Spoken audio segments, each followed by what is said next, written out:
My name is Winnie Ogejo, and I work at the Institute of Economic Affairs. For those who are not familiar with the Institute of Economic Affairs, we are a public policy think tank that is based in Nairobi, Kenya. And what we majorly do is we conduct policy research and analysis and use our findings to have policy conversations and dialogues, and probably as recommendations give possible policy alternatives that can be considered by both the private sector and the public sector. So our business is mainly to keep you informed and to give you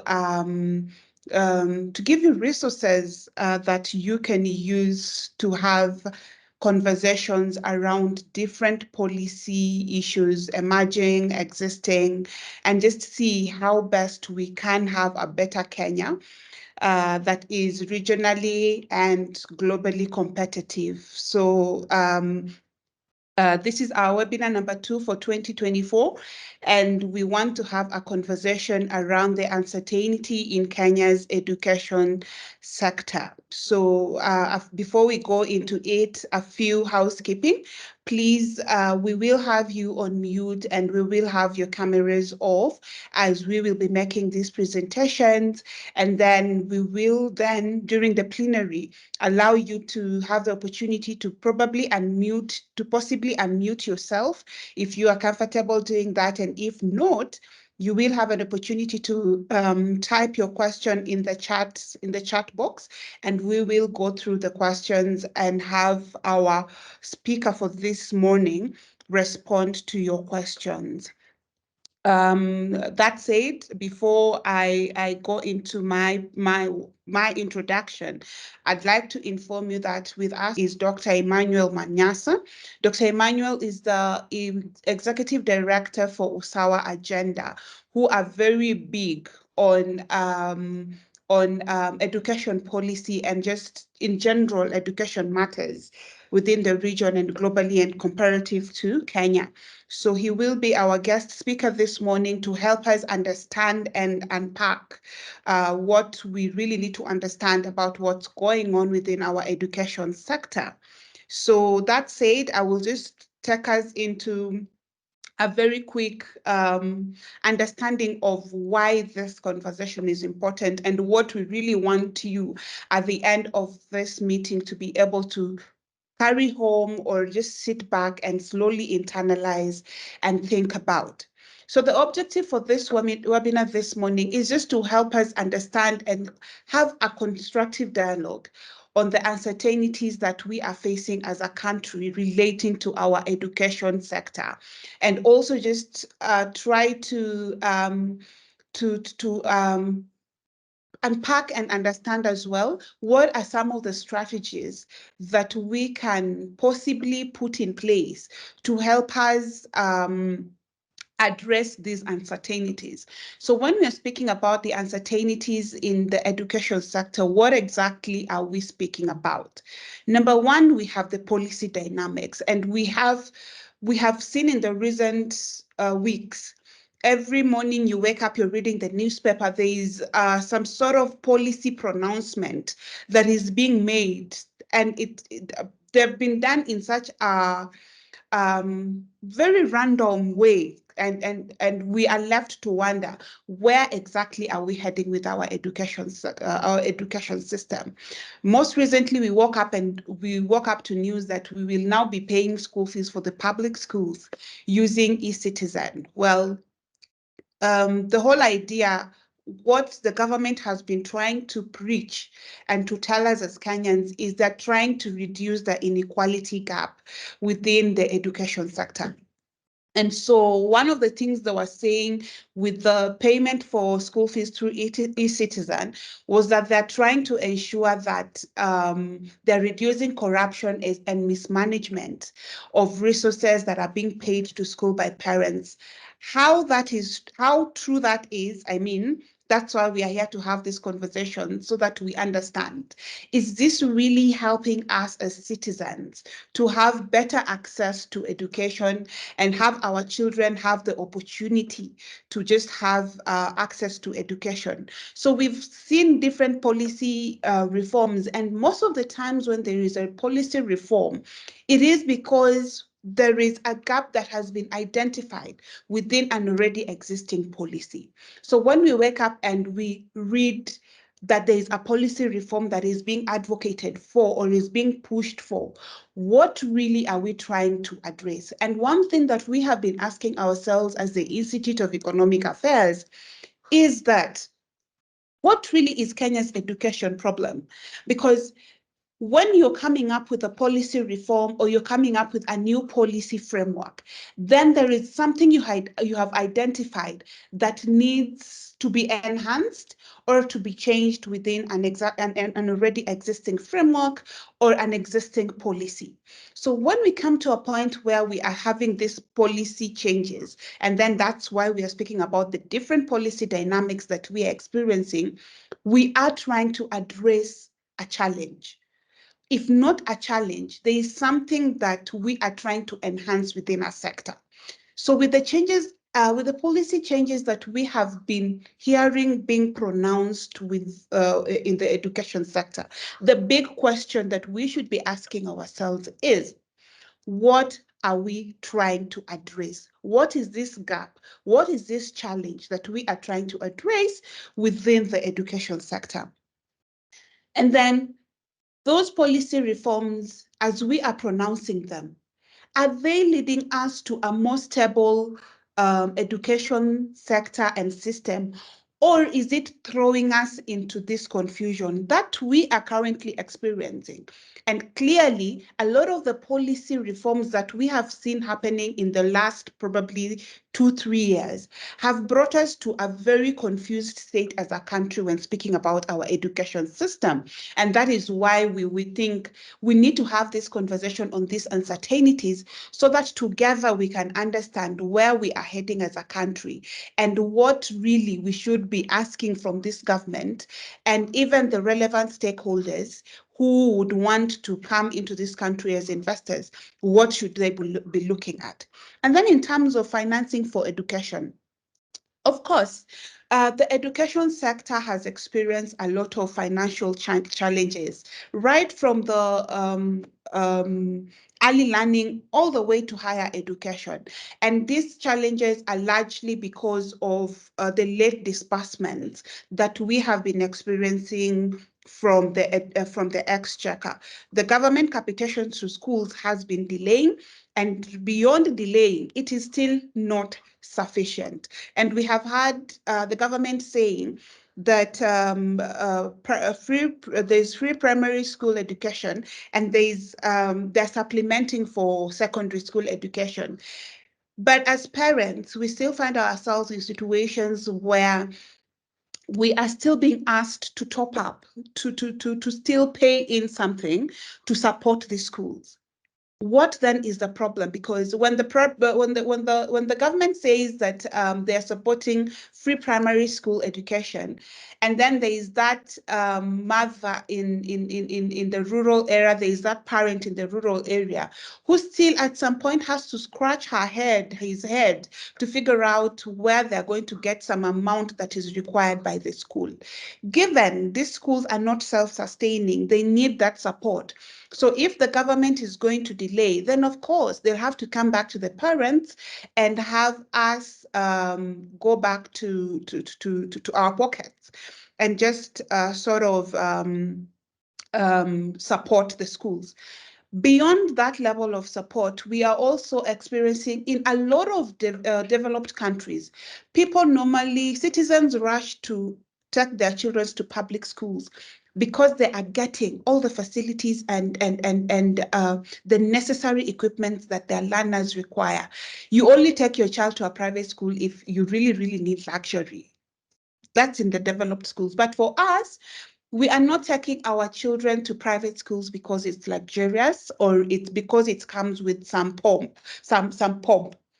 we are taking them because we are sort of believing, or experience has taught us in recent past, that children in private schools are better elevated in terms of the access they have to resources. And that takes us to our next question that we want to have a conversation about, which is the infrastructure imperatives.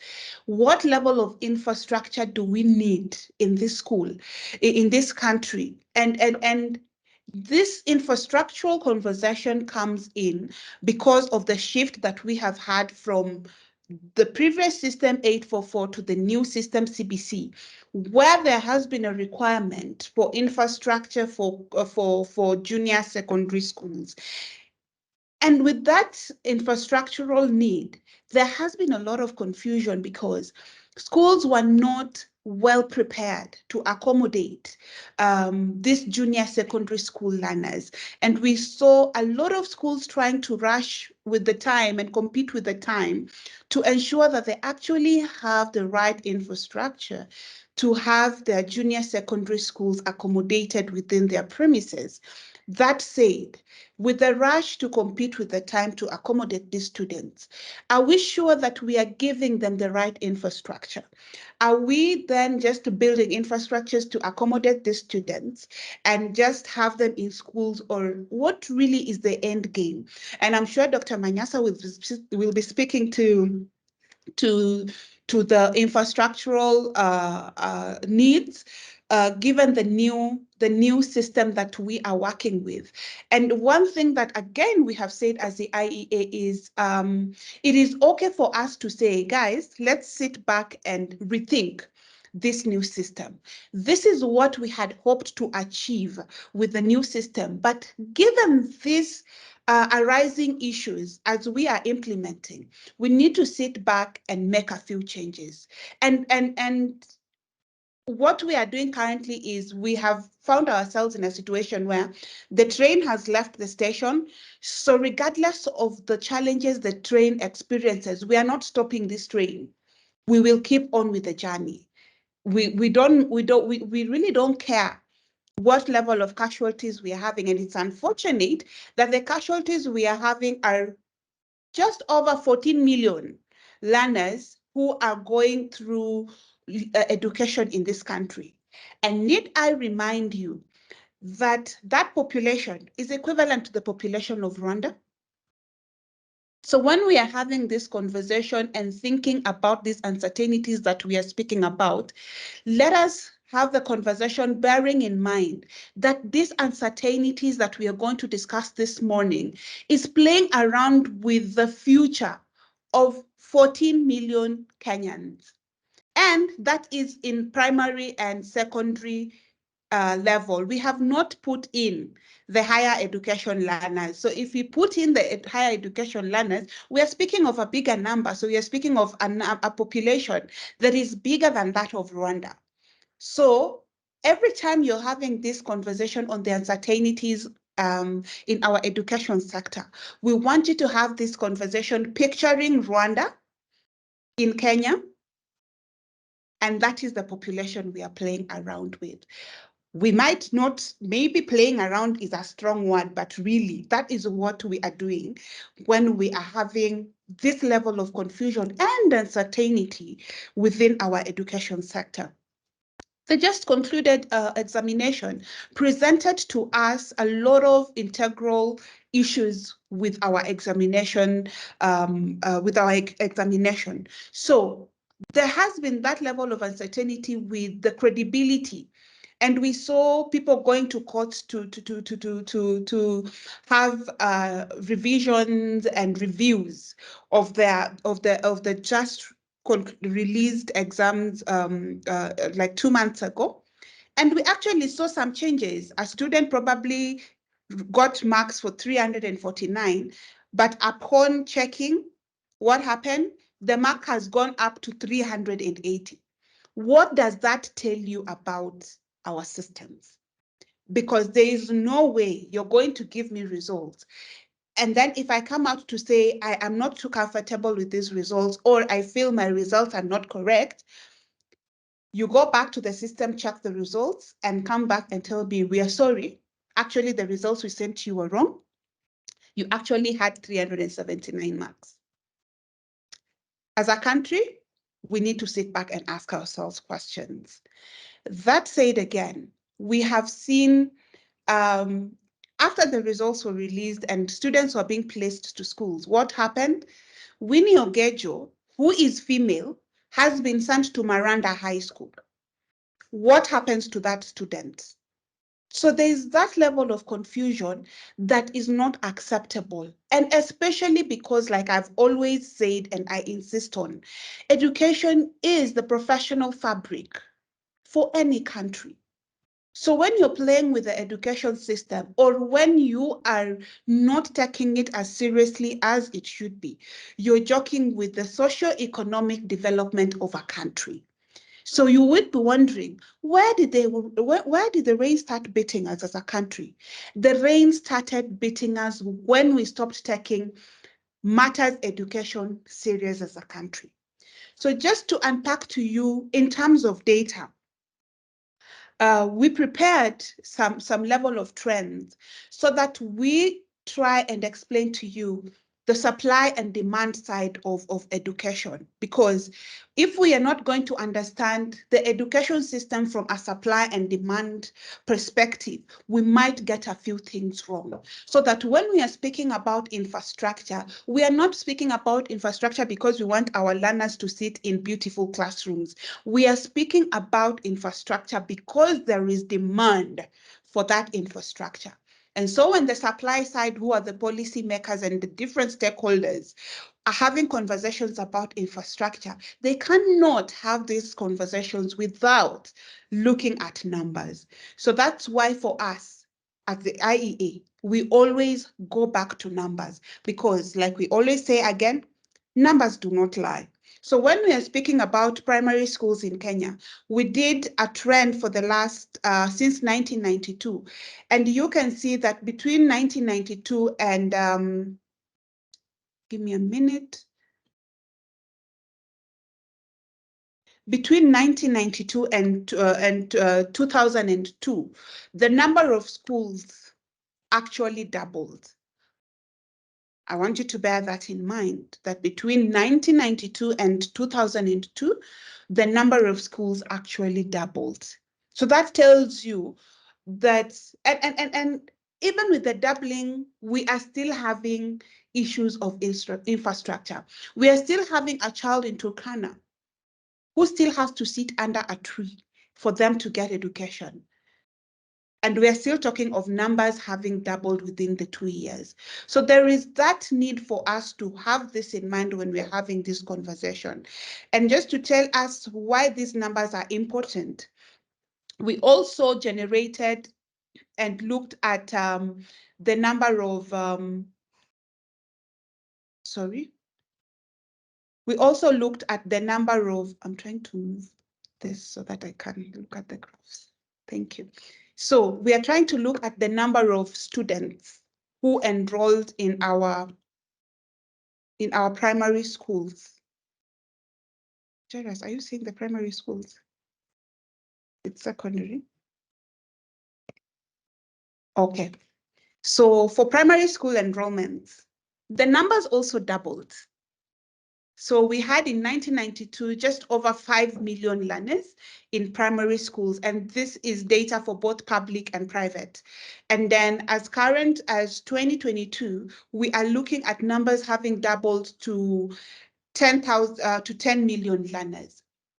So when you make that comparison, the number of schools have doubled, the number of students have doubled, but that doubling of both the schools and the number of enrollment is still not sufficient, because if you look at the number of students having doubled, we still have as many as the time my mother was retiring. My mother was a teacher. I was privileged to be raised by a teacher. By the time she was retiring, in a class where she was teaching, I'll use an example of a school, Manyata Primary School, she had almost 80 students. in a very squeezed environment. And I remember having to go to visit her in school and walk into her classroom. You would find as many as six students seated on a bench trying to get education. So that clearly tells you that there's that very clear disparity, that as much as we are, the supply side is trying to match up with the increasing demand for learning by increasing the infrastructure, it is still not sufficient. This is data for primary schools. We move to data for secondary schools, and in secondary schools, we noticed that between 1992 and 2022, the numbers have gone up 5 times. So all this data, what we're trying to tell you is, as years go by, the demand for school, the demand for learning is actually going up, demonstrated by these levels of this data. When you look at numbers in terms of enrollment, the number of learners we have in our secondary schools, the numbers have also gone up 5 times, and are just over 5 times, actually, maybe 6 times, you know. So between 1992 and 2022, the numbers have gone up 6 times, still pointing to the need for the demand for education. If you look at enrollment in TVET, the numbers are also still going up, as demonstrated in this graph. And if you look at the number of TVET institutions, they've also gone up tremendously. But is it still sufficient? Because we still have students who don't get these opportunities because our TVET institutions and our institutions of higher learning are so congested, you know? So we look at the numbers for university enrollment, and numbers do not lie. There is definitely a demand for education in this country.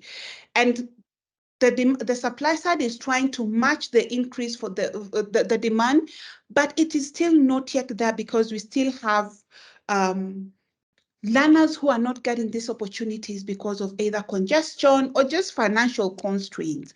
And when we're speaking about financial constraints, we come to the allocation and the expenditure. So between 2013-14 and 2023-24, these are what the numbers look like. There is no time that the institutions of higher learning, or generally the education sector, have expended 100%, as you will see in this next graph. There is no day they have expended 100%. I know most of you would be wondering, why have they not expended 100%? They have not used that 100% that they are allocated because we are experiencing delays for disbursements from the exchequer, because a lot of, especially for the public sector, because I mean, the government only supports the public. So the delays, of course, are forcing these these institutions to not have that opportunity to expend 100%. And the margins might look very minimal because you might be looking at margins of not more than 20%. But that is in terms of percentage points. But if you look at it in terms of amounts, the level of delays that they experience causes a lot of confusion within the education sector, because schools are left to wonder, where do we move from here? Because we need this money, but we cannot get it because there are those delays. And takes us back to in the last budget year, there was the program by the government to offer grants to 5,000 schools, public schools, to support their activities. We have over 30,000 public schools in this country. So when you are offering grants to 5,000 institutions, what happens to these other 25,000 institutions that are also in need for that grant? They're also in need of that grant to support their daily activities as institutions. So in a nutshell, you to understand from this from this conversation that we are having this morning is there is uncertainty when it comes to accessibility of education for our learners. There is uncertainty when it comes to education financing in this country. And all this, when you put them together, takes us to the policy conversations that we need to be having. As policy scholars, as policy stakeholders, as policy makers, we need to have these conversations and bring people to understand what impact these uncertainties are causing to our education sector. The education sector is a very, very critical sector in every country. You get your education wrong, you get almost everything wrong as a country.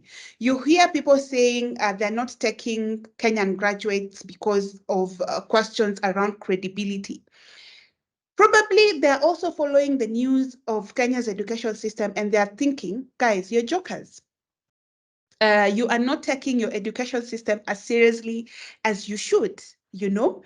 And we have brought ourselves to a point where we are refusing to admit that there are certain challenges that we need to sit back as a country and rethink and revisit. So that is why this morning, Dr. Manyasa will be taking us through as one of the very, very serious advocates for education equality and just proper education systems in this country, about what this uncertainty means for us as a country. So as he'll be taking us through that, bear in mind this data that we have presented. He might be referring to a bit of it, or he might be having his own data, but that was just to help you understand.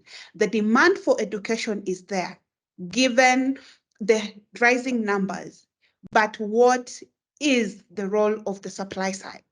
And are they taking that demand seriously? So karibu sana, Dr. Manyasa, you have about 20 minutes. And remember, our participants, should you have any questions as Dr. Manyasa will be making his presentation, please make use of the chat box and we will be going through your questions and your comments during the plenary. So karibu sana, Dr. Manyasa, you have 20 minutes. Thank you, Winnie. Happy to be here and happy that so many people have joined. You have given me, Winnie, four big issues. Each one of them requires plenty of its own time, but I will try to cover them in the 20 minutes that I have. And I hope that I'll be able to just generate questions for further engagement so that we can continue the engagement here and beyond here. I'll start with the issue of the policy dynamics. And Kenya committed in 2010 in our constitution to make our basic education a constitutional right for every child in Kenya. And that commitment therefore has meant that everything that has been done in terms of changes to the laws, in terms of policy making, has to be geared towards ensuring that the state guarantees every child their right to education, to basic education, which is primary and secondary. And that informs the issues of free primary, free day secondary education, which had preceded the policy, but which had preceded the constitutional change, but which are anchored in that context, the 100% transition policy that the government has been trying to implement. So between 2010 and now, we have gone through several changes to policies and several education related or focused policies that have been implemented to try and address the issue of ensuring that every child has access to quality basic education. We will see challenges that have come with these policies. And one of the main challenges that has come with the implementation of our policies is the overbearance of politics. So that most of our policies are actually generated on campaign trail. They are not generated in sober discussions like what we are having now, so that people can question the logic behind them and then make sure that they are tight enough, first of all, to be implementable fully. Second, to be able to deliver value for the money that is invested in them. And third, to be able to target the children who most need the interventions that are being put in place. And I'll start by giving this example. For example, the free primary education policy came from a campaign trail in 2002. Mike Kibaki promised we will deliver free primary education. It was implemented. It was a good thing. But because it was conceived on a campaign trail and no proper plan put in place for it, it came with increasing access without improving quality that was being accessed by those children who are accessing pre-primary education. The second policy that came from campaign trail was the free day secondary education that was implemented again by Mike Kibaki in 2008, coming from the 2007 campaigns. That policy was implemented. It increased transition rates from primary to secondary, but it also increased the ease that we get from our secondary because, again, it came from campaign trail. It was not thought through logically to make sure that we are not just pushing children into secondary school, but we have a plan for them to benefit from being in secondary school. And we have put in place structures and systems to guarantee that. So that became another problem with that policy coming from campaign trail and not being logically thought through. The third policy that came from campaign trail was the digital devices for grade one and primary schools that Uhuru promised in 2013 when he was campaigning and actually delivered those digital devices. And so in the surveys that we have done, most of our primary schools have digital devices. But because, again, it was never thought through, so that instead of, first of all, training teachers to be able to use those devices to deliver learning, we delivered the devices without training teachers. Most teachers didn't know what to do with them. We also delivered those devices and warned the head teachers that if anything happened to those devices, they will be held personally accountable and surcharged. So what the head teachers did was to lock them up safely so that when they are moving out of the school, they can hand over to the next head teacher everything intact. That means that then the computers were procured, we spent 15 billion, but they're not being used. They are safely kept in schools. In the schools where they don't have storage facilities, the head teachers are keeping them in their homes, waiting to hand them over to the next head teacher. Again, that was a policy that came from campaign trail. It was not logically thought through. It was therefore implemented haphazardly and delivered no value to the quality of education or even the access to education to the many Kenyan children who need it. The other policy that came from campaign trail, even though it had been initially started with logical processes, but then hyped in a campaign and hijacked by the politics of the campaign and therefore haphazardly implemented, was the transition to CBC. The transition to CBC was a logical process that began with the Odhiambo Commission that recognized the deficits that were in the old curriculum that we were using and recommended changes to the curriculum.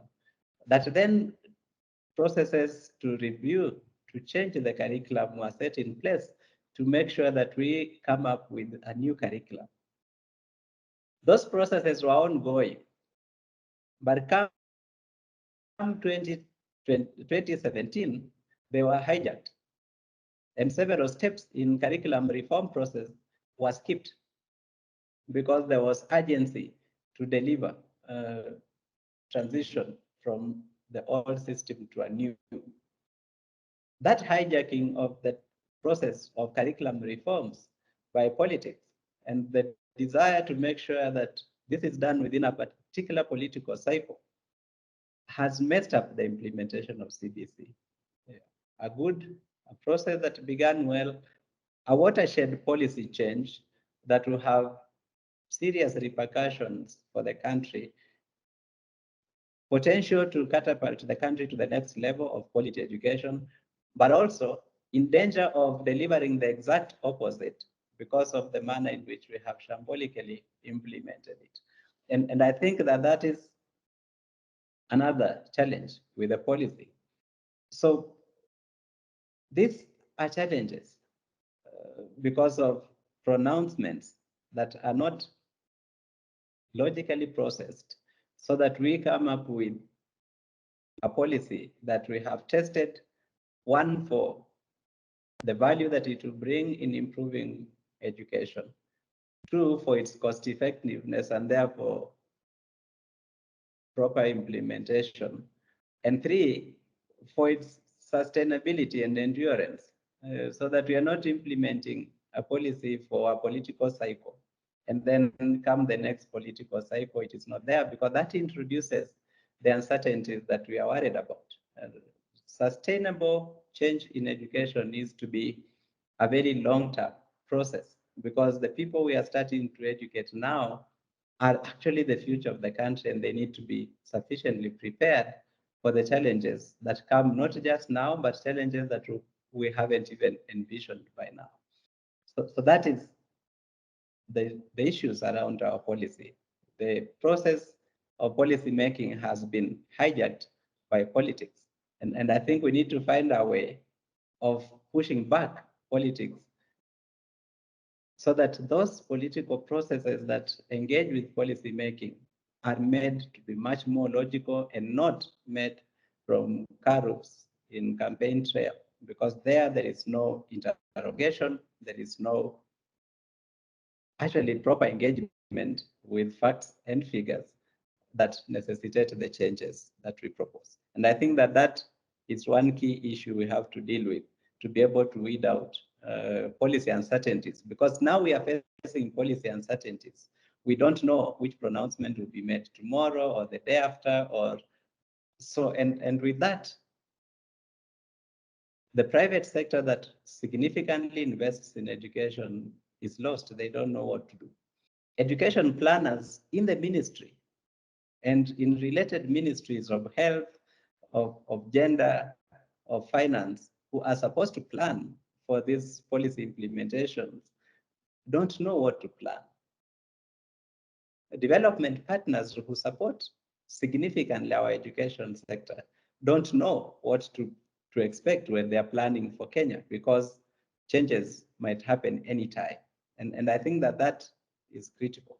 We now had the Presidential Working Party coming up with recommendations that have introduced even more uncertainty in our policy environment around education, because they have made recommendations that contradict our constitution, like creating a comprehensive school that will include ECD, which is devolved, and bring it into the primary school, which is a national government function.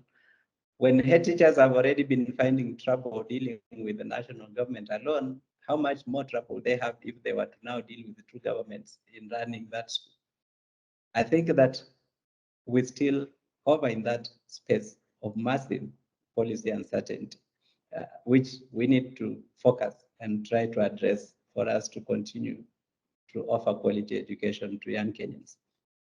And really, not just for the young Kenyans, for Kenya, because the future of the country is in these young people, and therefore is in the education that we are trying to offer. The second thing around financing of education, and this is a subject that we have had discussions around, with people saying there's so much gaps in what is required and what is available. Yes, there are several gaps, but for me, most of the gaps are administrative rather than financial. Why do I say they are administrative rather than financial? Because one, the Ministry of Education already receives the highest allocation from the exchequer. So there is very minimal chance that that will be increased. What is more realistic is to say government is the guarantor of the right to education for every child. So government needs to be transparent. Already the government only funds 54%. of education budget. There has always been this misconception when government says we are offering free primary education, we are offering free day secondary, we are offering this and that. There is misconception that 100% of the cost of education is borne by government. That is not the case. The amount being spent on education, government covers 54%, parents cover 38%, and other development partners and private sector are spending the remaining 8% on education. So what is required in ensuring efficient financing of education in Kenya, therefore, is for government to be transparent and say, we have this much that we are going to offer to education sector. Our policy priority will be to ensure equity in provision of this support. So that if we are going to focus on equity, then it means that as government, we are going to put majority of the resources that we are providing to the sector in the places and households and schools that most need them. And then to put in place a framework that enables other actors to fund the balance in a way that fosters equity and fosters what we call education justice from where I sit. Because we consider it unjust to railroad children into schools where there is no learning, and so they just go there to grow up. It is actually an injustice to do that. So we consider that for us to be able to achieve education justice, which is to make sure that every child does not just participate, but actually benefits from being in school, we need for government to be transparent about the resources it has, and then to mobilize other actors to put the resources in areas that will enhance education justice. And that is something that is important. And for it to be able to mobilize those resources, it requires the transparency. And that's why I start by saying government needs to be transparent, because that will earn it credibility. And if it earns credibility and trust, there will be much more resources flowing into that sector. That is one. The second thing is for all actors in the education space to accept that they need to be transparent about what they are doing. For example, let's look at bursary issues. We have lots of money floating in this country in form of bursaries. So you have an MCA with a bursary scheme. You have an MP with a bursary scheme. You have women rep with a bursary scheme. You have the governor with a bursary scheme. Then you have the ELIMU bursary scheme by national government. Then you have other actors like Equity, like KCB and others with bursary funds. But they are all, and I can say with confidence, all not transparent. Why? Because for politicians, they want to use the money to buy political support. So an MCA, an MP, a governor is going to give money to political supporters' children, whether they are the most deserving or not. And for that reason, they are also going to break that money down and spread it across the constituency or the ward or the county as much as possible, to the level that that money is not beneficial. Because you give a child who does not have anything a bursary of 2,000, they can't go to school still anyway. So it's not impactful. For the corporates, there are their own priority interests that they are pursuing when they are giving out these scholarships. For the national government one, of course, we understand that we expect government to try to be transparent, but we also understand that government is run by politicians, and all the time, political interests override logic when they're issuing such funds. We have suggested, and we put this in a written memorandum to the Presidential Working Party, that we can come up with a national education bursaries scheme that is nationalized and we say anyone who wants to support any child in a school across the country will put the money in this scheme.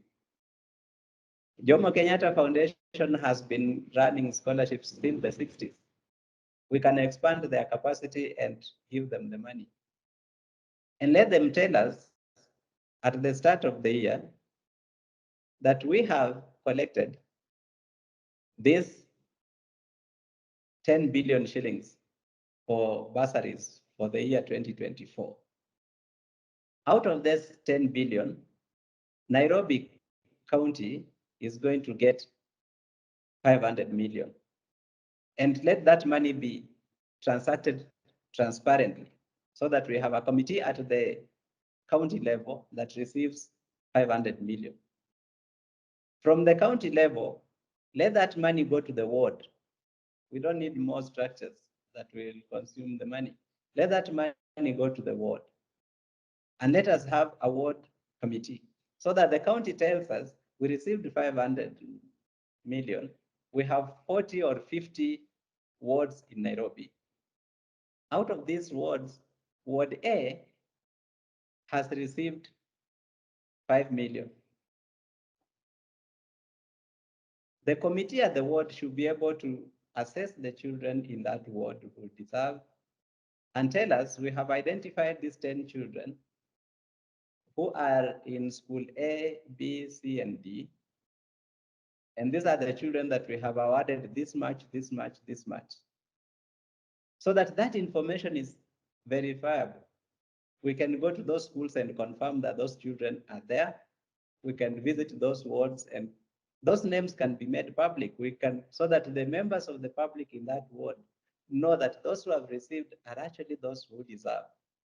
They have not been given to children of political supporters of someone or someone who knows someone. They have been given to children who come from those wards and who deserve. That will solve a lot of problems that currently are there. We have people who are politically savvy in the villages who are running around and getting money from all the scholarship opportunities, so that at the end of the term, their children have overpayment of money from different bursary schemes. And they go to the schools and they are harassing principals and saying, you have to refund me, my child has an overpayment. But you never paid a single shilling. And they want to be reimbursed. And yet, very many other children deserving have received no scholarship, despite working hard, passing their exams well. That is something we can prove. We can provide lists of children who applied. Some even got visited by the scholarship teams to verify their living conditions. There is even a case I was being told of one whose parent was told, Sasa leta shoe size ya mtoto we want to do. And then at the last moment, that child was not in the list of the beneficiaries. We can consolidate if we agree, all actors in the sector, that we need transparency. And actors in the sector, especially those managing bursaries, have refused to be transparent. And that is one big challenge with financing education. Maybe in passing, I can mention the issue as now that it was pointed out. E-citizen may not be a big issue, but it can also be a big issue. It may not be a big issue if the intended goal is to ensure transparency on the part of the head teachers. But for me, transparency is not the problem. And I find e-citizen as a solution, the inappropriate solution. Inappropriate solution because if you know that head teachers are not being transparent, parents in those schools have that information. It is the duty of the government to discipline its agents who are these head teachers. Head teachers are agents of government, hired, paid, deployed by government to represent the government at that school. If a head teacher, a particular head teacher is problematic, don't bring a policy that will disenfranchise everyone else trying to address the misconduct of that one head teacher. Simply remove that head teacher from from being the head, because there are so many teachers qualified to take up that position and willing to take up that position and serve with transparency. So I don't think that we can sit comfortable that e-citizen will address corruption. It won't. Secondly, the challenge that I see with that is the fact that and I have personally spoken to principals across the country in smaller schools and told them, please allow parents to bring firewood to the school, allow parents to bring vegetable to the school, allow parents to bring maize, beans that they harvest as part of school fees. And there are parents doing that. There are principals I can name who have accepted parents to supply those materials in exchange, as school fees, so that their children don't have to be sent home. When you say now put everything on e-citizen, I see two problems. Either we are going to disenfranchise those very poor parents who have been paying fees in kind, or unscrupulous principals are going to start to claim that this parent paid in kind, this other one paid in kind, this other one paid in kind, and just still receive the money from those parents without using e-citizen. Those are two challenges that I don't think have been thought through before this pronouncement was made. So I don't see how well e-citizen is going to address the challenge that it is presumed to be going to address.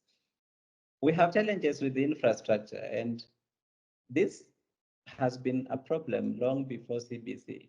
Last year, we went across the country, we were collecting data. We are planning to release the report for primary schools next week on 29th, and we will release the secondary school one in April. But the picture we saw in some of the schools is sorry, especially for secondary schools. You have schools where children sleep in dormitories completely contrary to the guidelines that have been given by the ministry before. A child crawls through his or her bed to get through neighbors' beds to get to one's own bed. There's no space to walk in those dormitories.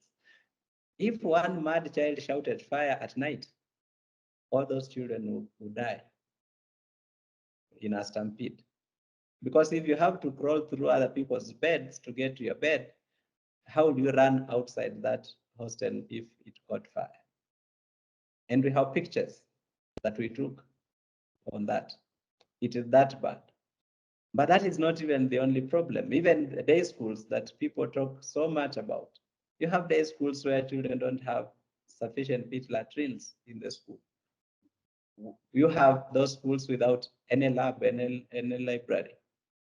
Some even teachers don't have a staff room where they can sit and prepare for lessons and talk to students who want to consult them. They don't have a staff room. They sit under a tree, the teachers, and learners learn under other trees. We have that challenge in infrastructure. The problem is that that is not uniform across the country. So we have schools where there is even empty classrooms that were built but no one is using. And that is true. I can also mention schools that have empty classrooms. And you have schools that have nothing, which brings to question our commitment to ensuring equity in education. Because how is that? And that is the one point where I thought that we erred in the constitution by saying infrastructure development in schools will be a national government function. I think that if you are in Langalani as a head teacher and your roof has been blown off, it is much easier to reach the governor than to write to Jogo House. So for me, infrastructure should have been a devolved function, and then it will be easy for researchers like us to start rating counties on infrastructure in their schools and create a competition among them, and they will invest much more. In fact, if you go across the country, you find that more ECDs have better infrastructure than the primary schools. And that has caused challenges for transition because children don't want to transition from an ECD center where you you've been sitting on a desk to go to a primary school to sit on the floor. There are those challenges now. And there are massive infrastructure challenges. If we come to CBC, the biggest worry now is first we have failed to give policy direction on how junior school will look like. We currently still domicile junior school in primary. We have posted only intern teachers to junior school. And yet junior school is the most important segment of CBC curriculum. Because that is the point where the teachers, the parents are supposed to engage with the child, assess the interest and the strength of the child, and give that child guidance in terms of which career path they will take. You can't expect an intern teacher who is there for 1 year to understand the child and to give career guidance. And even to have the capacity to engage with the parent, because most of these interns are very young people. Junior school should be a school where we have very experienced parents, very experienced teachers, and those teachers should be, in all fairness, sticking with the child for the 3 years so that they can be able to understand the child, guide the child.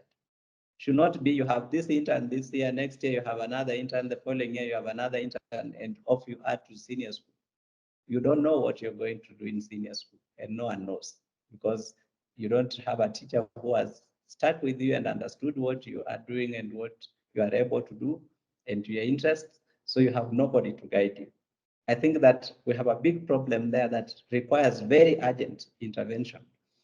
The people are fighting with the interests. Those who want it in primary have interest to have it in primary. Those who want it in secondary have interest. The truth is that we are destroying the CBC framework that we developed when we were developing this curriculum. The CBC framework envisages a primary school, a junior school, and a senior school. It doesn't mention anywhere the word domicile, and it doesn't envisage amalgamation of those two schools because they have very distinct functions that they are supposed to play.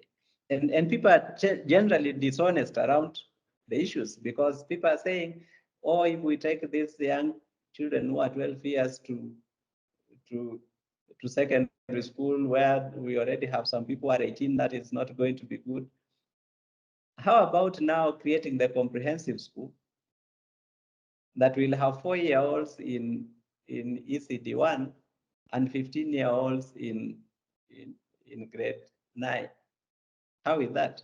And most of them have insufficient toilet facilities. And you want these 4-year-olds to use the same toilets with the 15-year-olds. People are either being dishonest or they're just blinded by something that I don't really know. So they're not looking at facts at all. So that is a challenge around CBC. We need to create infrastructure, especially for the pathways that we have suggested. We expect 3 pathways. The academic stream is fine. We already have schools that can provide that. But the talent academies, we need to create them. We need to create facilities and tutors. For the technical schools, we need to create them and avail tutors who are currently not there. We are less than 3 years away from senior school, and there is no plan, that at least one that is known to me, of how we are going to get into that senior school. And I think that that is an uncertainty that needs to be tackled sooner rather than later. I think I've spoken about the infrastructure issues. Finally, the issue of exam integrity. I think it is the height of injustice to learners to imagine that you could forever be carrying a certificate that does not represent you, especially for Form 4. And people need to understand one thing, that Form 4 certificate means the world in this country. It is much more important than a university degree. You can fail exams in the university, you will go and enroll in another university and study something else. If you fail your Form 4 exam, it follows you everywhere. You can go to college, graduate from university as a teacher and not be posted to teach in high school if you didn't get a C plus in Form 4. Because TS will not post you as a high school teacher if you didn't get a C plus in Form 4. And I know people with degrees who are initially primary school teachers, they went back, they got their degrees. TSA has said you remain in primary school, you didn't get a C plus in Form 4. I know people who went to university, studied, got degrees, tried to join the army. They were told you cannot join the army as a cadet if you did not get a C plus in Form 4. You can only join as a serviceman. Yet, a Form 4 leaver with a B minus can join the army as a cadet. You can't join as a cadet if you didn't pass your Form 4 exam. That is how serious Form 4 exam is, which is very unfortunate that we can have children in this country walking around with certificates they believe don't reflect what they actually did in the exam. From where I sit, NEC is overwhelmed. We have recommended that NEC, first of all, stops to offer this grade 6 exam. It's not necessary. It's gobbling public funds for nothing, and is taking away NEC's capacity and time to focus on the more important exams that they need to be thorough in executing. We don't need the grade 6 exam. That should just be a school-based assessment like the others that will give the child who is transitioning to grade 7, because it is going to be a 100% transition, something to show the next teacher who takes them in, so that that teacher knows where he or she is starting with these learners, can be able to understand that this is where they are at, and therefore I'm able to start with them from here. It should not be a national exam that we go to print in the UK and spend billions and waste money. Secondly, government has put NEC in difficult spot by saying it will pay examination fees for learners. And then, as usual, delaying to remit funds to NEC, so that a year goes by, they haven't paid the examiners. And yet they need to go back to those same examiners and bring them to set and mark the next set of exams and invigilate exams. In the last exam, something unprecedented happened. We sent secondary school teachers to invigilate KCSE exam. And that was part of the problem. Because if you have a teacher who lacks integrity and you have a principal of a school that is yearning to improve performance because they want to either please the parents or they want to use it to monetize admissions to the school, because that is part of why we have a lot of cheating in exams. Principals want their school to do well, and then every parent rushes to take a child there, and then they extort those parents who are rushing to take children to those schools. So they will buy exam, present good results, make parents run there like we always do, and then extort those who are running there. It's a business enterprise. But to enable NEC to be able to do its job, we should allow NEC to collect examination fee from parents. If government has paid for your free primary education up to class 8, for sure, a parent can be able to pay exam fee. Let us allow parents to pay exam fee so that NEC has money in its account. It can budget, it can hire examiners, hire invigilators, and pay. We used we use secondary school teachers to go and examine, to supervise Form 4 exam, because we couldn't hire invigilators. NEC had no money. And when that happens, you get as an unscrupulous teacher goes to examine and to invigilate and examine a school where there is an unscrupulous principal, and this teacher is the teacher of that subject. The teacher will do the exam for students. That risk is inherent. Those are challenges that we need to deal with. There are uncertainties introduced by mixing politics with education. We will pay exam fees for all parents because that is a good political statement to make. But it's not sound policy statement to make. Thank you. Thank you so much, Dr. for your insights on our education sector.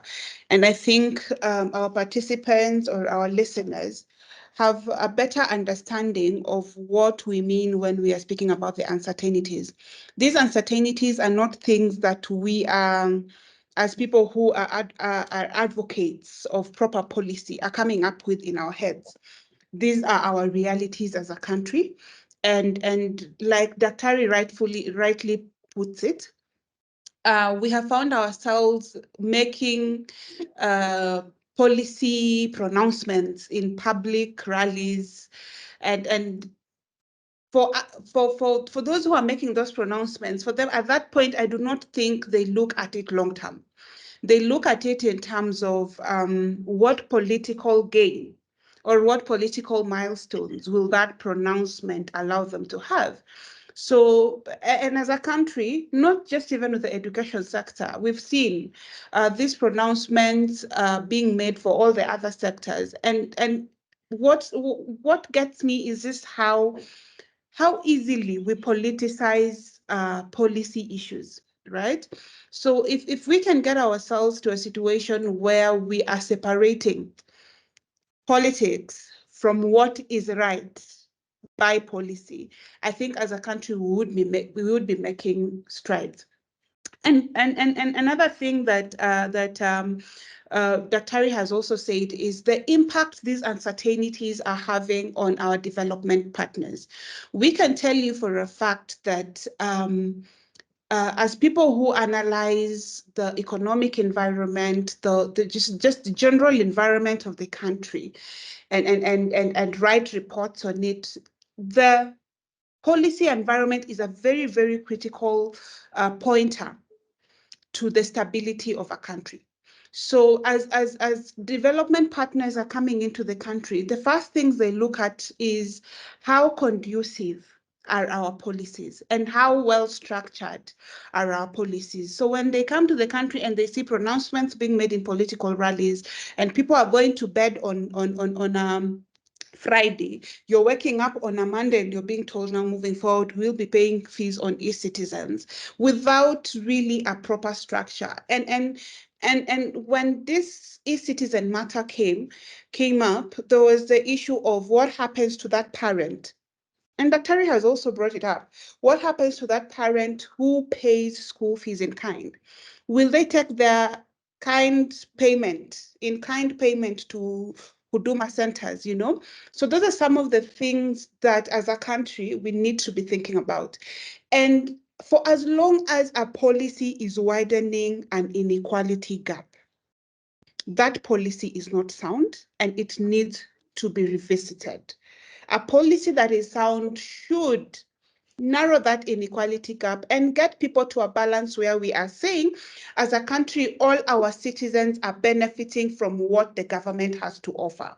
So when the government has to offer something, but what they're offering is still accessible by a few, then there's a problem. And that is what we're experiencing with our education sector, where as much as the government is offering that public good, which is education in public schools, we are still having that challenge of that vulnerable child in Turkana, that vulnerable child in my village, not still being able to access education because of those financial constraints or whatever infrastructural constraint that is limiting them, then there's a problem.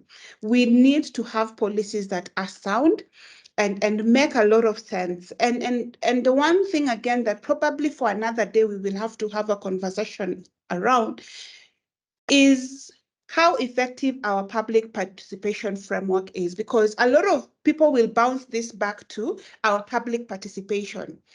We agree that we have a public participation framework that allows us to have these conversations. But the big question then that we should be having is how effective is that public participation framework? So the uncertainties that we have discussed are a reality, and we really need to sit back and put into considerations what we have just had a discussion on, and go back to our policymakers and tell them, bearing this in mind, this is the direction, this is the trajectory we think that the education system should be taking.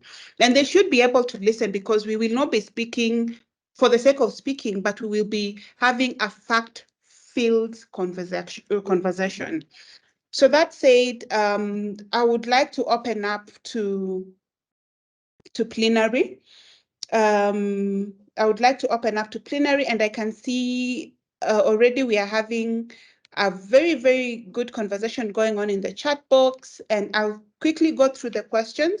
Please excuse me if I don't read some of them, because some are just comments, people giving their views on certain issues, and I can see Daktari has also been engaging us in the chat box. So Jen Mwangi asks, why do teachers need training to use digital devices? Who teaches them how to use smartphones? Well, that's,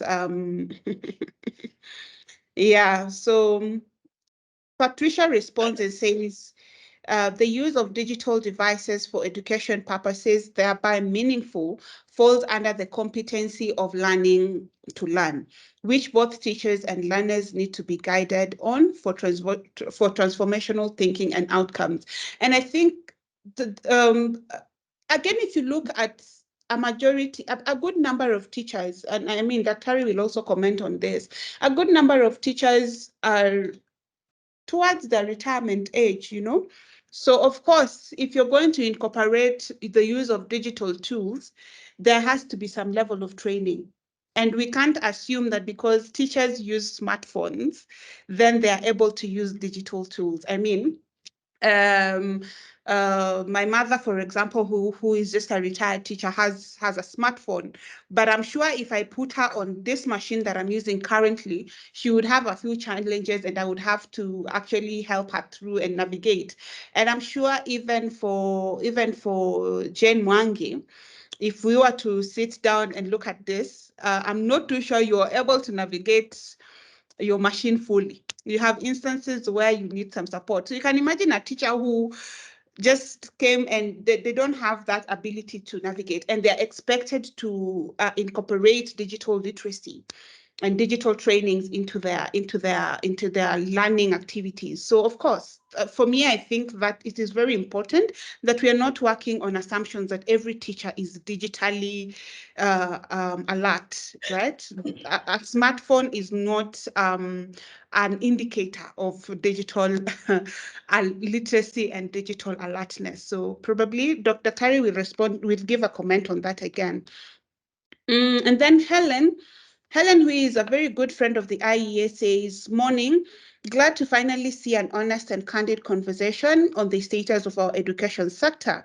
Having sat on several school boards, both private and public, and also taught critical thinking at university level in Kenya for several years, she is a retired university philosophy and gender lecturer and director of Critical and Creative Thinking Academy, established by Support Government Initiatives. She also authored a book on critical and creative thinking, and she's wondering whether teachers of critical thinking at CBC level have the required qualification to teach the same. Yes, because we know critical thinking is a component, is one of the C's that is being pushed for under the new CBC system. And I know it's not, critical thinking is not something you wake up and you decide now you're a critical thinker with an ability to train on critical thinking. It takes a level of understanding of critical thinking and the different theories that guide that level of thinking. So I agree with that question that Terry will give us. And then Wairimu Njake, I think in responding to what Dr. said about there being the government making a consideration to transferring or shifting the management of bursaries to the Jomo Kenyatta Foundation, says that as per the Presidential Working Paper report, the government has now shifted that responsibility to JKF. And just in order to centralize those efforts, I mean, that's information being shared, but she's wondering what then the role of civil society is in ensuring that there is transparency and accountability at the governance level now that this has been moved to that. So then, I don't know, Dr. Terry, if you can respond to those three before we proceed to the other question so that we're not having too many. Dr. Terry? I can respond to those. Why do teachers require training? So that they can make value out of those digital devices. The computer is the most underutilized resource that we have. 99% of us use computers like typewriters. They are not typewriters.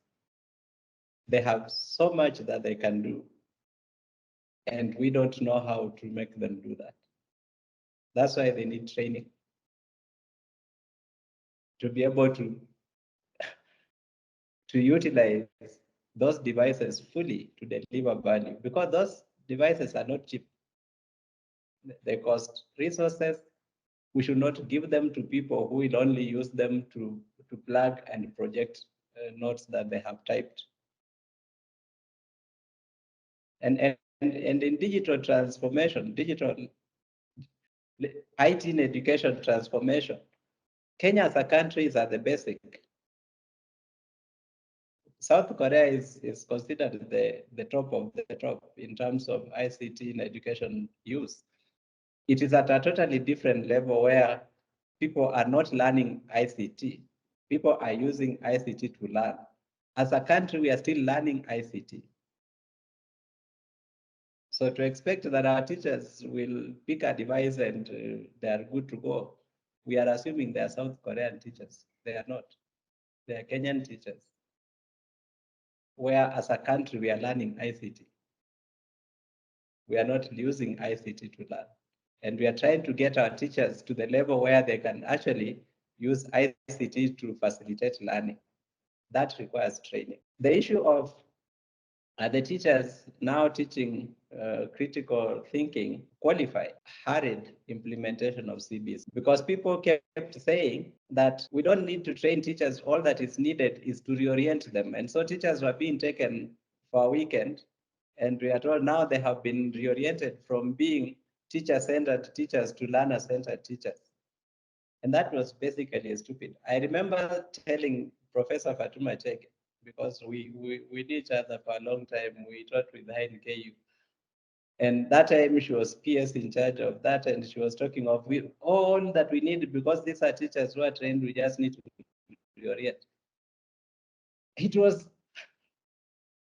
wasn't the truth. And that is the challenge that we are facing.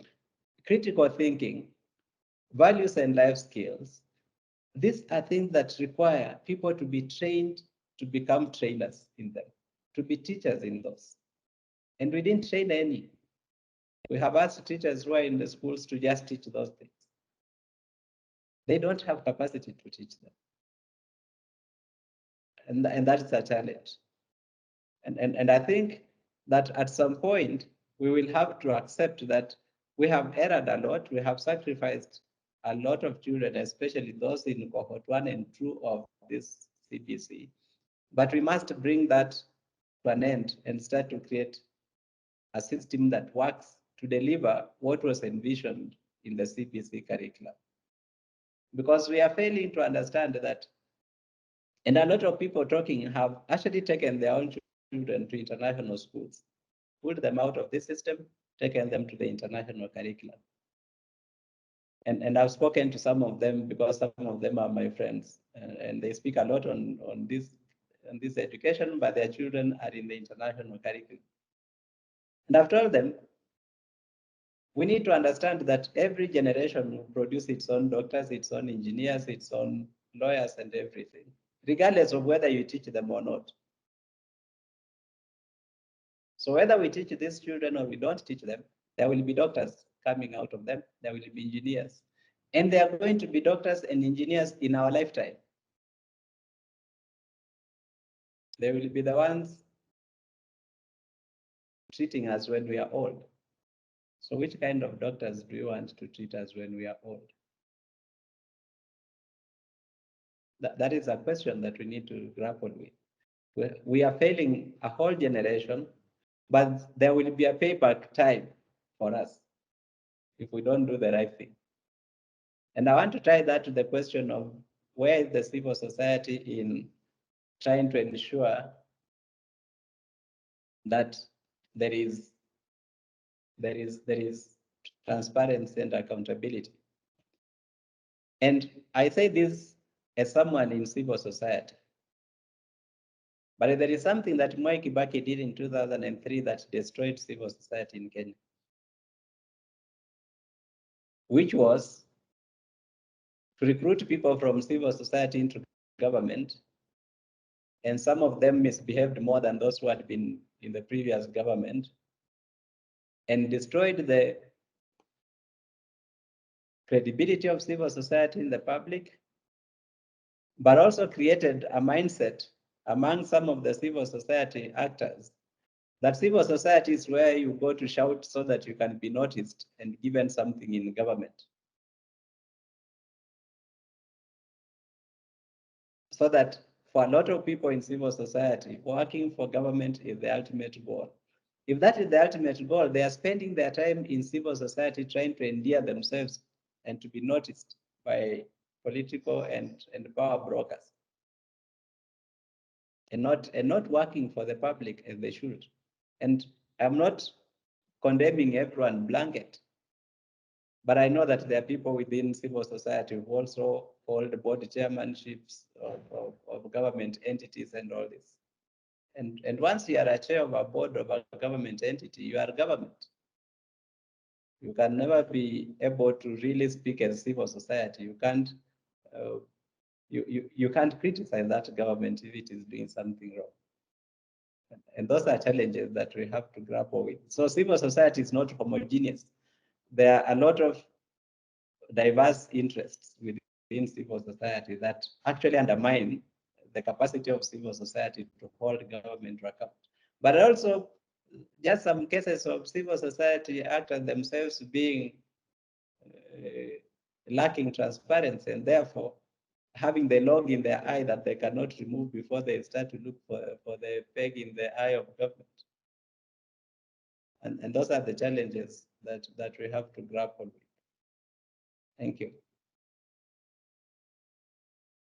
All right, thank you. And then Julie Washira is asking that there was a mention of separating politics from um, the policies, yeah, implementing policies from the politics. And so she's just wondering, how do we ensure that this is actually done practically and that we are separating politics from this sector? And then the last question on the chat box is by Patricia. Patricia is relating to Singapore and the rule of Lee Kuan Yew and the fact that he ruthlessly ensured that values were actually adhered to. And so her question is, and that was how Singapore rose from being a third world country to a first world country.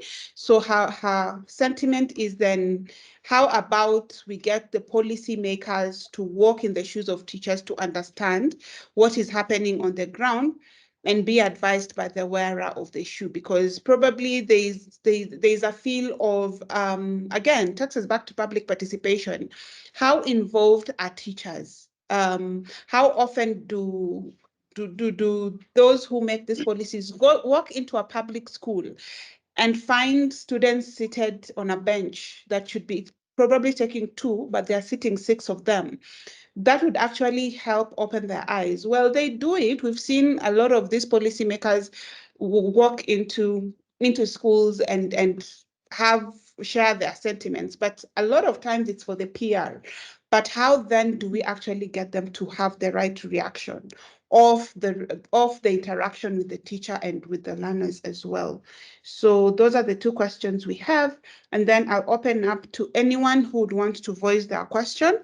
Once Dr. has responded to those two questions, we will allow 2, 3 people to raise their questions, and then we wrap it up. Dr.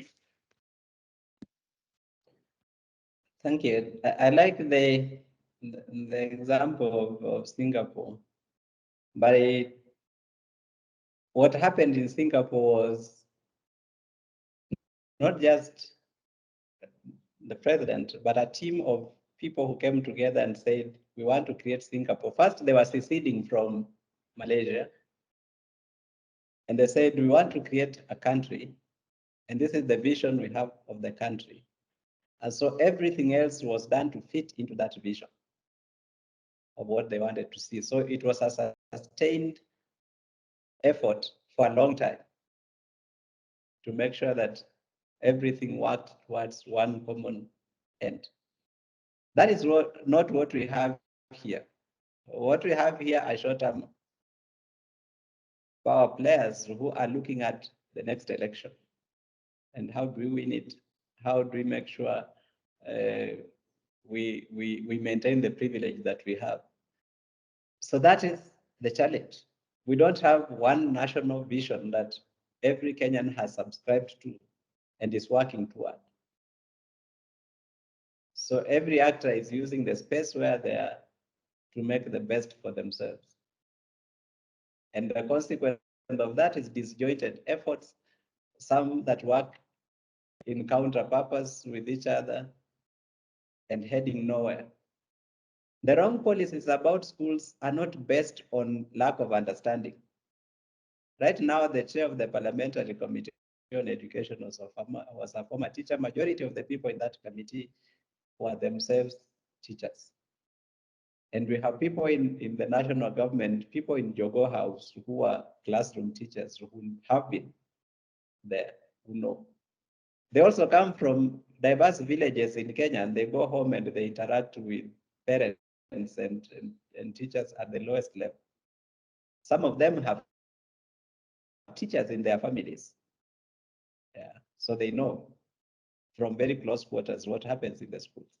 It's just that no one wants to commit to solving the complex problems that we face. Everyone is looking for simple solutions to problems that they see.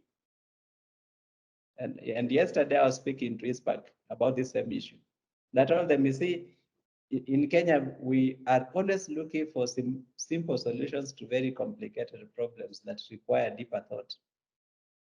So you have a fire in school today, tomorrow let us burn boarding schools. Yeah, that becomes the discussion everywhere. Let's ban boarding schools. You have children failing exams. The next day you are saying, let us remove the principal, let us. Very simplistic solutions that make no sense to the complicated problems we need to address. If we agree that our systems are set up are not working, we need a logical conversation on what we do from here to start and make these systems work better. And most importantly, we need leadership, because in all societies, leadership is everything. The campus say that the coat takes the shape of the wearer. The same coat will look different when it's worn by one person and look different when it is worn by another person. And the wearer of the coat is the leader in any circumstance. So people will do what they think their leadership will approve of. That's why even this whole story that principal are extorting parents, you find that some of the money they extort goes higher up. They bribe up the ladder. Maybe they even bribe to become principals. And if that is what you have gone through, then that is what you have learned, and that is what you have to do. Maybe you even need to keep bribing to maintain your position in that good school. So you have to extort parents to do that. The leadership is critical in sorting out this. I need to mention as well that the question of where do we go from here to try and get politics out of policy. Maybe it's not possible to remove politics from policy because policy making is a political process. But what we need to do is to bring this evidence that we have into political discourses. What we have allowed to happen for far too long is for a politician to stand up and announce whatever they think is good and make people cheer, and then it carries the day. That is the point where we must have the courage as people with evidence that says different things to speak up and say, you are saying you will give this. We think this is not the right thing. This is not the priority. It may be good, but it's not the priority now. The priority for now is this. And try to shape political discourse on what the priorities are supposed to be. We have shied away from engaging with political leaders when they make political pronouncements. Some of us because of our own political allegiances, some of us just because we are too fearful, and because we don't challenge those pronouncements when they are made, they become policy without evidence that is required to make sound policy. We can push back at that point of conversation when it starts. When a pronouncement starts to come out, we can start to put forth evidence that either supports that pronouncement or contradicts that pronouncement, and try to push back so that whatever eventually carried the day has taken into account the wealth of experience and knowledge that people hold out here and the evidence that is actually available, so that policy, much as is political, it will also be to some extent rational. Because what comes out of political rallies is generally irrational. You are speaking to a mob. When you're speaking to a mob, you read the mood and you speak to the mob in the way that appeals to their mood. It's not logical most of the time. And if nothing happens there, if there is no challenge to that, it becomes the right thing and it carries the day. And that, I feel, is the point where we need to intervene. Thank you.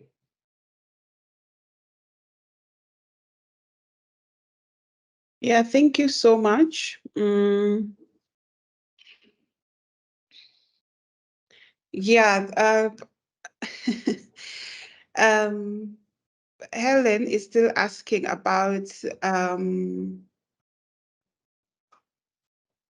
Helen is still about critical thinking. When she taught at at Kenyatta University, it was a compulsory course to teachers, principals, and principals of schools and other students from 1998 for their own personal development, because the university administration received complaints from industry players that employed graduates who are not competent in problem solving and decision making skills. The CBC seems to have lost direction because identification of competency is a scientific process aimed at assisting students in identifying talents early in students so they can realize their potential and not waste time. So her question then is, does the Ministry of Education have the equipment for identification and development of problems? Then there was also another issue that pains her, is a student who is sent home for a long time because of uniform. This uniform issue needs to be addressed urgently. And then she asked, what has a uniform got to do with learning? I know different people have different views. And I saw when Esther Passaris came out to say she's going to bring up a bill in parliament that is going to ban school uniforms. Different people had different sentiments. So it would be actually very good to hear Daktari what your views are as far as school uniforms are concerned, and what's the connection of school uniforms and education really is. And then, of course, our friend Wafula Nabutola, thank you for always joining our conversations and for appreciating that this was a good conversation. And I mean, we have recorded the conversation, so the part that you missed, you will definitely get to listen in. So before that, I give Dr. an opportunity to respond and give his final remarks. If there's anybody who has a question they would like to voice, this is your time to shine. Somebody has raised their hand. Patricia, please unmute yourself and proceed to ask your question.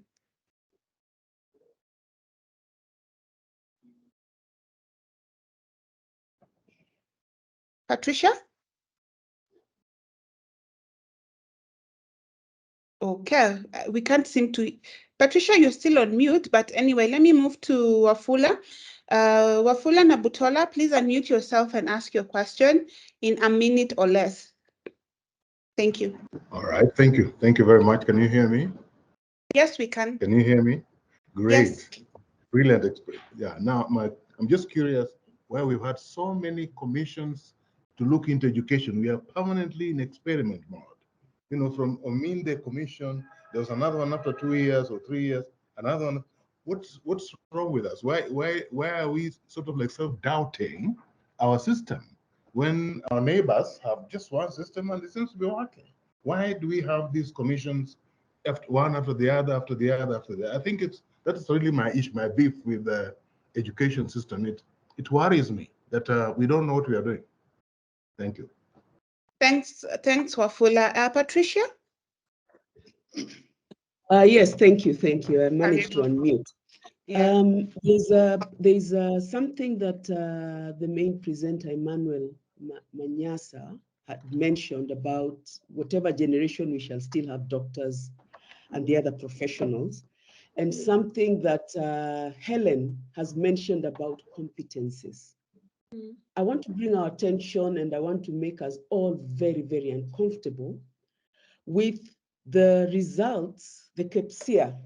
This is the Kenya Primary Education Assessment at grade 6, where in 2022, in only 3 subjects where the children managed, and these are the national averages, a 53.1 in CRE, a 50.7 in IRE, that is religious education, and then 50 in English. But when it came to 2023, it was even worse, where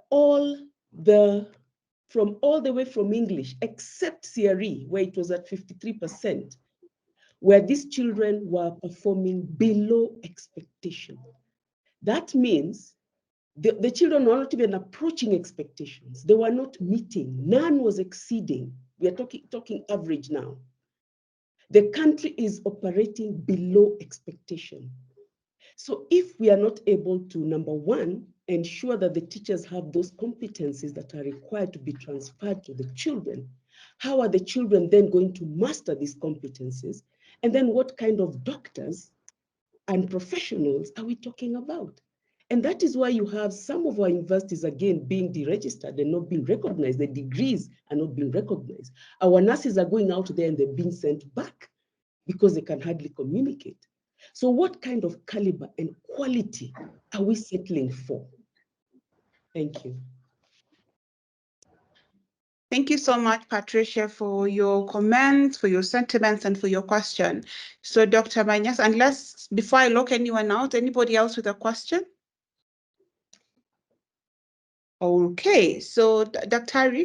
you have the opportunity to respond to Wafula and Patricia, and also give your closing remarks on the conversation we have had this morning before I wrap it up with a summary. Thank you. Thank you. Very good questions.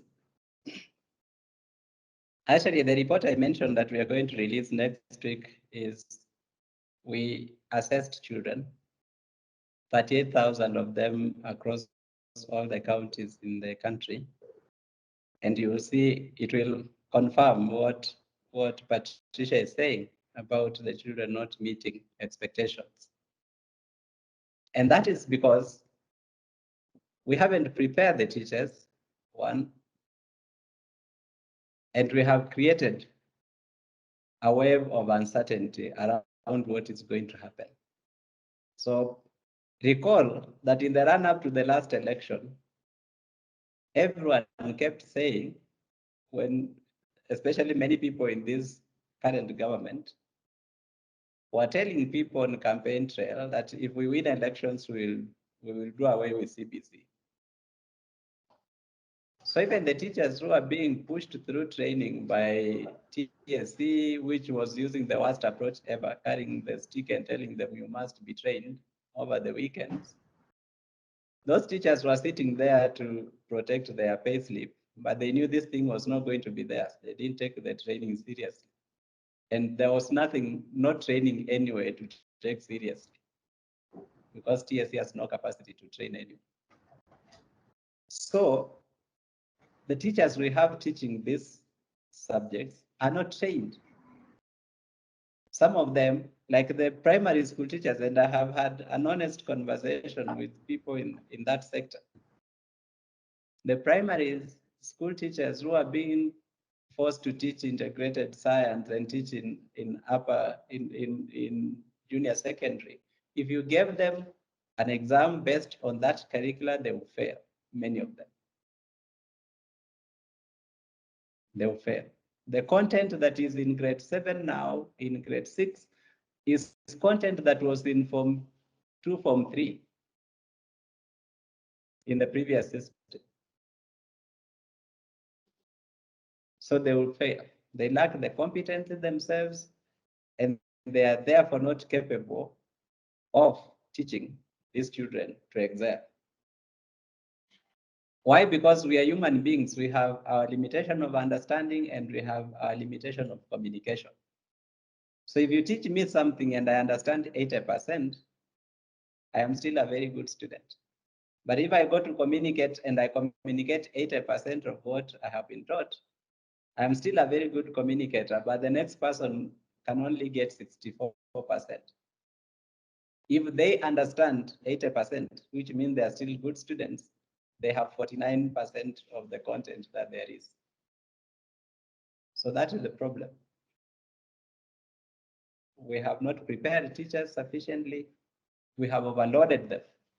I had big fights with people when we were designing this curriculum. I didn't want so many learning areas to be put in the school. We are making a mistake of wanting the school to do everything, education. Education cannot be contained in a classroom. We must decide what we want to teach children in school and what children will learn outside of school, so that they have sufficient time outside of school to learn other things. Russians teach their children only 3 subjects. You learn Russian language, you learn geopolitics, and you learn math. Are they less intelligent than our own? Haven't they invented more things than we can ever imagine at the moment? I have even spoken to some religious leaders and told them, I am a Catholic practicing. The Catholicism I practice is what I was taught in catechism classes, not in CRE, even though I did CRE. In fact, my own CRE teacher could never inspire us to believe in the things he was teaching us. Why religious groups insist let us teach religious education in school, I don't understand. It's burdening children for nothing. Religion should be taught in Sunday school, in madrasa, should not be part of subjects in school. Let us cut down the number of subjects to allow teachers time and the learners time to learn deeply what they are being taught, and to also have more time out of school so that they are not always either in school or doing schoolwork at home in the name of homework when it's actually schoolwork. They have time to learn the rest of things they need to learn in life at home. And that is a fight that I am still committed to, that someday we will have that come to happen. so that our children are not waking up at 4, starting to be in class by 7, and leaving school at 6 and carrying homework that they will do until 10 in the night and go to bed. That is a dysfunctional school system that we still have to fight. We expected CBC to do that away with that, but Kenyans are stuck in their old ways. And so we are still implementing CBC the same way we were implementing the old system. And I hope that we can get that out of ourselves. Wafula has the issue around the commissions and change in curricula. I can say that introduction of 844, for example, was not preceded by a commission. We had the McCain Commission, which was set up to look into the viability of a second university in Kenya. It was actually set up to determine the establishment of more universities, a second university in Kenya. From nowhere, something that was not within their terms of reference, they recommended change of system to 844. And so 844 became. I don't know what had informed that, but with hindsight, we think that the introduction was meant to help, because at that time we had a lot of grown-up boys and girls in primary school, and who are surely not going to go beyond primary. And they wanted to introduce some skills for self-reliance so that when they leave school, because they were definitely going to terminate their studies in primary, they're already 18, 19, they can have something they can do after school. So it was introduced without any plan, without a committee that was charged with designing it. Because McKay Commission was set up to explore the viability of a second university in the country, and then came up with 844. But the Odhiambo task force that came up with CBC, that laid the ground for CBC, was required. And I think that the transition from 844 to what we have now was necessary, because 844 had mutated over time and become a very wasteful system. Those are the terms used in education. Those of you who are not in education, please don't blame me when I say the system was wasting children. It's a term that is used in education. The system was wasting children. So that, and something that maybe I need to mention here, for the last 7 or so years, 60% plus of our Form 4 candidates scored D+ and below. Consistently for the last more than 7 years. In fact, I remember there's a time when it was actually 70% of the learners who got D+ and below. The question of, I have asked people who are defending this former system and saying, well, we should not do away with it, is what were we to do with all those people who are getting D+ and below? And in this, the results that were released this year, we had 48,000 E's. What were we to do with them? And they were created by an education system. They were not necessarily foolish people. We had 48,000, not 30, 48,000 E's this year. What are we supposed to do with those people? And mark my words, they're not stupid people. They could do better in a different system. So that's why the Odhiambo task force was necessary. It laid good ground for change of curriculum. As I mentioned, this was hijacked along the way, and now we are in the wilderness. We all don't know whether what we are doing is the right thing or wrong, because we lost direction. The markers were set by the task force report, but we lost direction when politics took over and tried to direct what is supposed to be a technical process became a political process. And it has created massive confusion. I hope that we'll find a solution sooner rather than later from that. The issue of uniform. Again, for me, the idea that let us ban uniform is offering a simplistic solution to a complex problem. Why? Because Why do we have uniform? For the same reason that we don't have phones in school. Not that a phone per se will stop a student from learning, but because if we allow children to come to school in their Sunday best, and knowing where some of the children come from, some of them will drop out of school more than they're dropping out of school because of uniform. Because the inequities in where the children are coming from are going to become so stark that it will destroy self-esteem of some of the learners. And some of them will simply not come to school. So uniform was meant to deal with that. Besides, of course, the other issue of discipline, so that if children are sneaking out of school, you can identify them and try to deal with that. But that is a by the way. The primary thing was equalize these children in school, let children leave their poverty and their wealth at home, come here and be learners, and then they can learn to respect each other here and learn to work together, because learning is actually successful learning is a cooperative enterprise. You can't learn alone in school.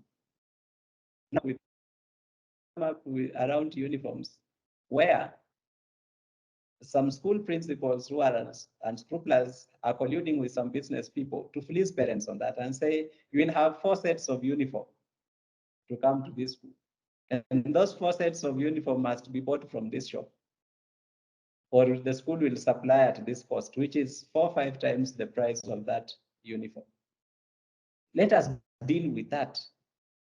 The corrupt elements, let us deal with them.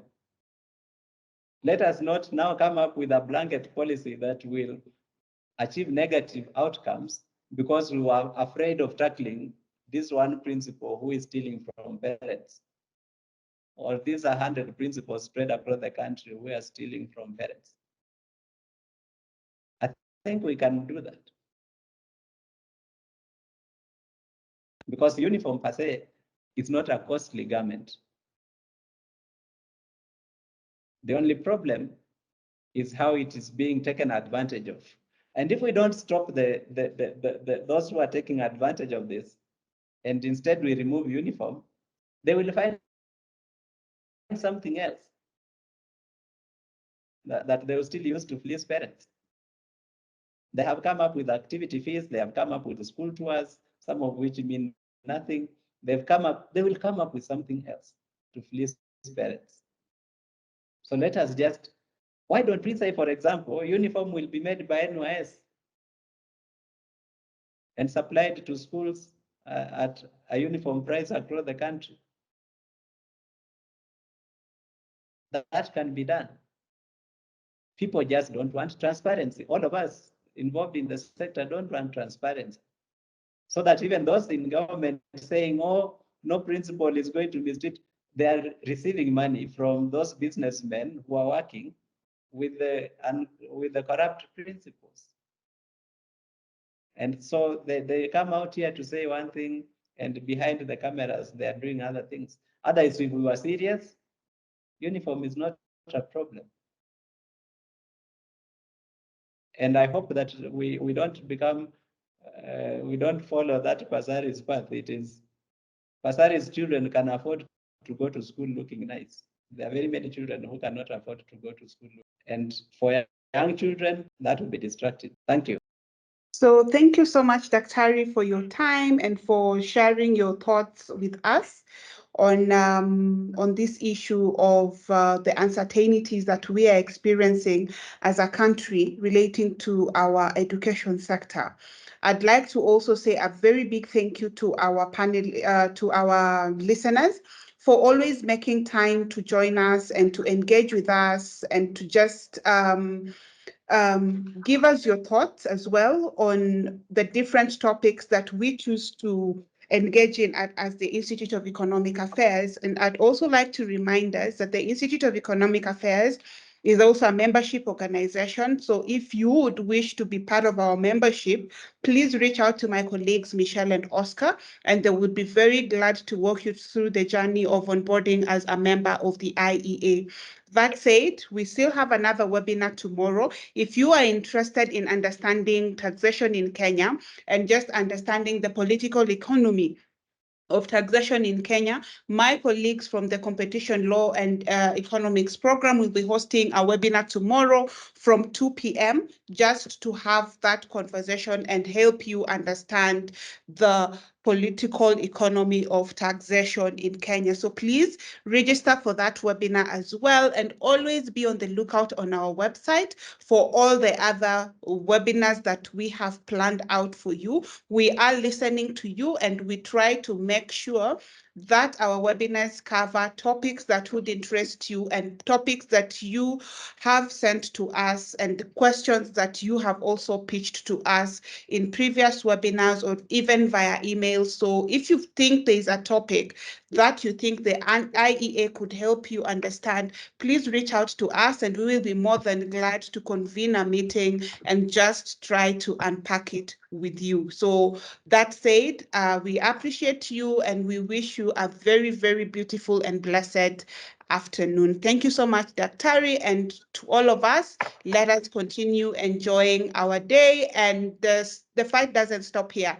These are conversations we are having, but after the conversation, what next? Please continue having this conversation. Thank you.